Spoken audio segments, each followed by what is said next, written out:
kondisi ekonomi Indonesia melambat seperti ini? Karena tentu saja ini secara nggak langsung berdampak juga kepada kepercayaan investor untuk masuk ke pasar modal kita. Karena kalau konsumsi turun, tentu saja dampak secara nggak langsung performance keuangan dari emiten-emiten juga cenderung melandai. Nah, kira-kira gimana tanggapan Gubernur terhadap perekonomian Indonesia dan dampaknya terhadap capital market?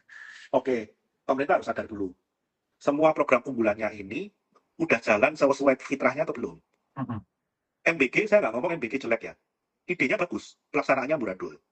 Karena kalau MBG yang sesungguhnya, itu yang diberdayakan adalah UMKM di sekitarnya. Ya. Bukan malah dikasih ke 1, 2, 3, 4 orang yang katakanlah itu bukan UMKM, mereka buka dapur, mereka nggak masak. Sebagian besar MBG itu nggak masak loh bro. Sebagian besar MBG itu cuma menata tray. Roti kulaan, makanan kulaan. Kerjanya mereka cuma menata tray dan menata nasi. Ya. Di mana ekonomi mau muter, sedangkan mereka ekonomi skillnya misalkan nih, kayak susu.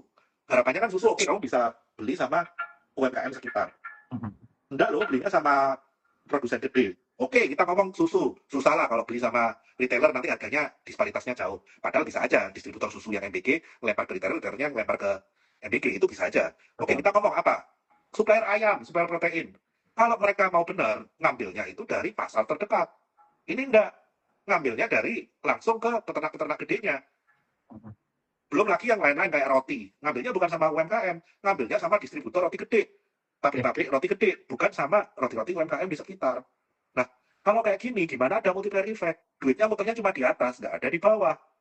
Gimana GDP kita bisa naik dari program-program unggulan ini?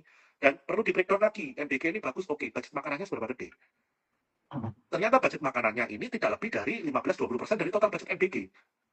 Lah gimana kita buang duit segitu gede yang muter ke konsumsi, katakanlah benar penyalurannya pun, itu cuma 15-20%, 80%-nya jadi motor trail, jadi tray, jadi sendok garpu. Yang nikmatin siapa? Nggak ada sampai ke bawah. Ya pengusaha atas yang supply-supply tray sampai ke karbo. Benar, benar. Dan nanti akan dikemas dalam GDP kita naik. Benar, GDP kita naik, tapi yang naik adalah dari government spending. Government spending hasil apa? Beli motor trail di NDG.